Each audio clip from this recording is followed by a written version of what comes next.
Hello, welcome to Baltic World. My name is Crispin. The title of this video may appear hyperbolic at first, but over the next while I hope to convince you that it is deadly serious. I'm going to start by reading out an article and then go into the analysis at length. But for now, if you find value in this discussion, please hit the like button. And most people who watch Baltic World aren't actually subscribers, so hopefully this will be the day that you smash that subscribe button because it helps grow the channel a ton. The first article I have is from BNN, Baltic News Network, and it's titled, "Members of Russian State Duma Consider Withdrawal of Recognition of Independence of Baltic States and Ukraine." Russia may withdraw its recognition of independence of Ukraine and the Baltic states, said member of Russian State Duma Yevgeny Fedorov on Tuesday, the 14th of June. In the future, Russia may withdraw its recognition of independence of Baltic states and Ukraine, as Fedorov's words spoken to Kremlin-controlled RIA Novosti are cited by Policy Dureski. Fedorov, who represents the ruling United Russia Party, had previously submitted a legislative proposal to the State Duma on recalling recognition of Lithuania's independence. The legislative proposal suggests recognition of Lithuania's independence was unlawful and against the constitution of the USSR. Fedorov told RIA Novosti that Lithuania is the most dangerous to Russia, considering the situation in Kaliningrad Oblast and Russia's confrontation with NATO and the US. He also said that Ukraine left USSR illegally. Fedorov also said that withdrawal of recognition of independence of Baltic states and Ukraine will prevent threats coming from these post-Soviet countries, end quote. Now, to be clear, this is not the policy of the Russian government. It is a private member's bill. However, it is reflective of comments that Vladimir Putin made the other day when he was talking about the war between Peter the Great and the Swedish Empire, in which Putin claimed that Russia simply retook territory that was always Slavic and nothing was taken away from Sweden. This, of course, is ahistorical, but the point being that much of this territory was in the Baltic region, and I think it is entirely the case that many Russians, particularly at the most elite levels, don't see the Baltic countries as truly independent, but very much in the sphere of the Russian Empire that Putin seeks to restore. Now, there are three major developments that make me believe that an invasion of the Baltic countries is on the horizon and that every preparation must be made. The first is how the war in Ukraine has evolved and Western responses to it. When Putin went into Ukraine initially, it was in a full-scale, albeit haphazard way, and all the expectations proved false. Western sanctions were immediate, universal, and quite severe. The Ukrainian government put up a valiant defense and held its major cities, and Russian military invasion did not perform nearly as well as Putin had expected. And so everything went from fearing Russia, expecting Ukraine to fall within a few days, to outright ridicule.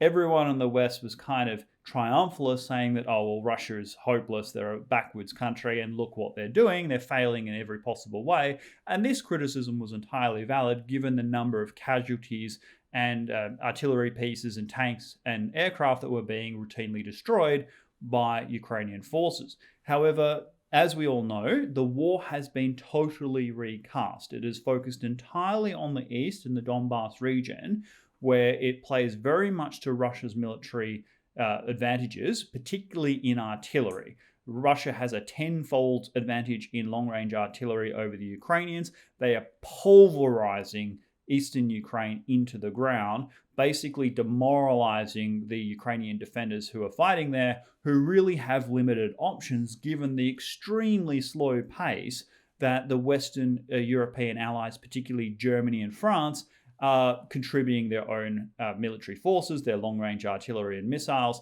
to be able to push the Russians back. On top of that, a lot of these military equipment pieces are much more sophisticated than your typical anti-tank weapons. They require a lot more training. And so sending Ukrainian forces abroad to get this training on high-end equipment, then bringing them back along with the equipment and all of the ammunition is creating a lag that the Ukrainians can ill afford.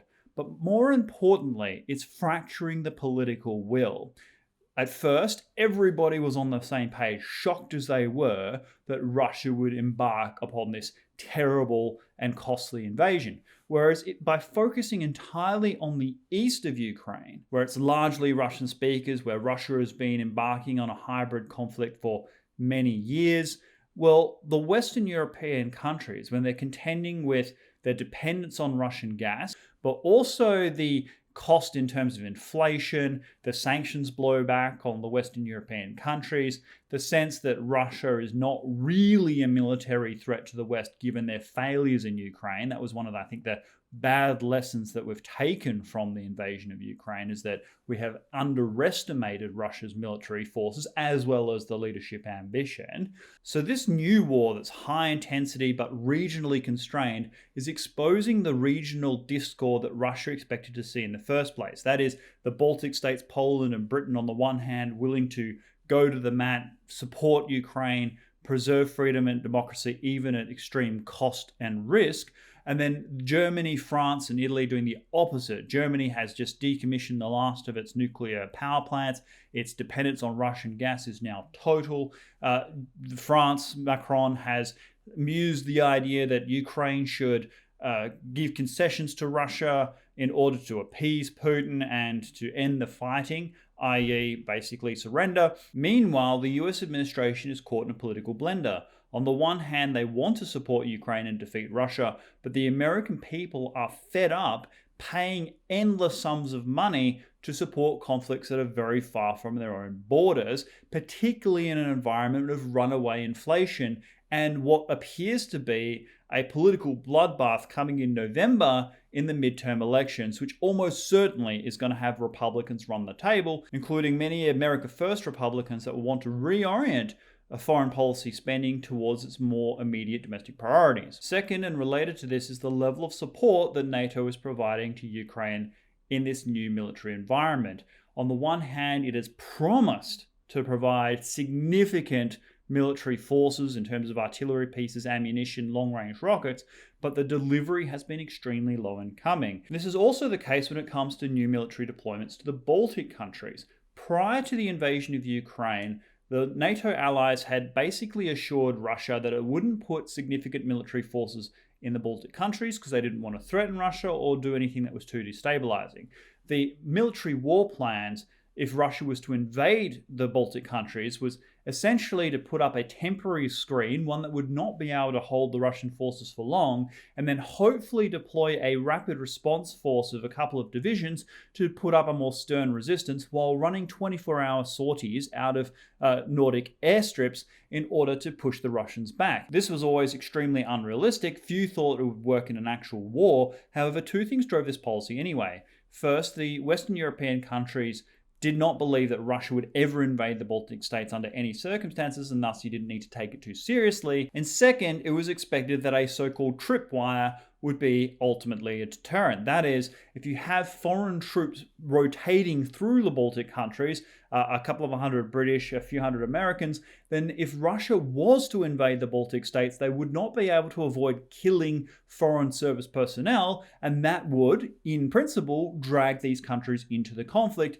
thereby deterring Russia in the first place. But this is no longer tenable, and this brings me to the third issue, which is the rise of China and its ambitions in the Western Pacific. China has supported Russia throughout this conflict. The Chinese leadership expected, along with most other people, that the war would be over quickly in Ukraine, that Russia would roll in, basically take over the whole country, and show the West to be weak, divided, and America to be a paper tiger. This would also break the taboo on interstate conflict and allow China to start flexing its muscles over Taiwan in preparation for a full-scale invasion. Also help persuade the Taiwanese that there was no point to resistance because big countries will invariably swallow up smaller countries. Well, the valiant Ukrainian defense put up a pause to that, but it hasn't rolled it back sufficiently. What China is now seeing is that, yes, the West can pull together in times of absolute crisis, but it is not